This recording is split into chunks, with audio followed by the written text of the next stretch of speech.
In this video, I'm going to be walking you through how to create the contact and thank you page of your website so that it is as simple as possible for someone to work with you. Even though both the contact and the thank you pages are really simple, they are some of the most important pages on your site. Because everything you do in marketing is meant to drive someone to end up there. So you want it to work. By the way, my name is Clint, and on this channel, I give tutorials on things like content marketing, SEO, web design, and more. So if that's the stuff that you're into, consider subscribing to stay updated when new content comes out. The contact page is made up of 5 parts. Let me break these down. 1. Use a contact form or embed a scheduler in a clear and prominent way. Only ask for the essential information needed. You can always qualify the lead later on. Here, you can see that the primary calls to action are to call or verify insurance, and it's definitely clear on the contact page. 2. The expectation setter text. This lets people know when they can expect to hear back from you. It keeps you honest, and it allows the lead to have a time frame for when to be on the lookout from communication from you. Now, because this is often a time of crisis for people,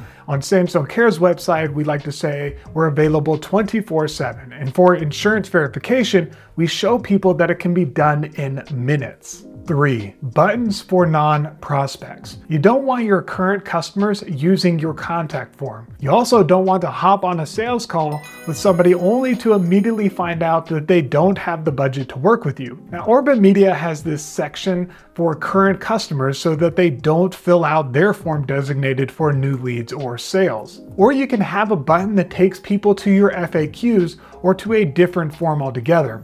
This keeps your communication organized and tidy, or it prevents someone from submitting the form when they're not really sure if they want to work with you. Fully, which is a brand that made my standing desk, does a good job of trying to solve people's questions with content right next to where people can reach out to communicate with them. 4. Your phone number and address. Your phone number helps people get into contact with you easier. If you're leery of putting your cell phone out into the internet, you can always set up a free Google Voice number that allows you to present a different number that will redirect to your phone. Now, your address is important to add, especially if you are a local business with a Google My Business page, because it helps to verify that you are a real place. 5. A picture of you or your building exterior or a map. Again, this just lets people know that they're dealing with real humans in real places. Here's an example from an awesome local co-working space. They have a picture of their front entrance, and then they have a map showing people where they can park below that. Now, some extra stuff that doesn't hurt on these pages is to put testimonials or social proof here. Just like on any other place on your website where the browser has to make a decision, some social proof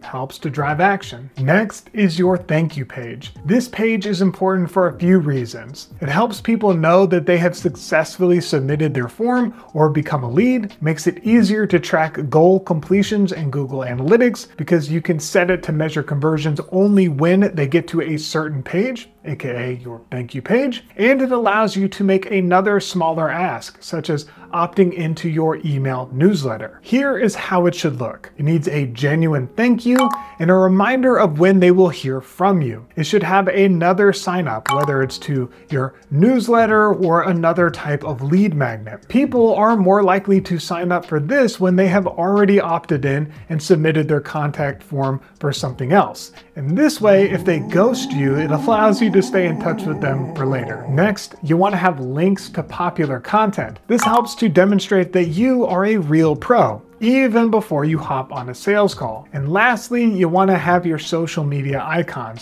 so that they can connect with you in other places if they're interested. That's it. Keep it clean, keep it simple. If you want the free and fillable SEO guide and checklist for this and my other courses that cover all the stuff I talked about in this video and more, then click the link in the description box and download it for yourself. If you want to see the next part of this course, which is how to design your home or your product or service page, then go ahead and click the next video. I'll wait. You can anytime. It's a little awkward just waiting around here for you to click it. But you still there? Hello? Hello? Go ahead and click the next video.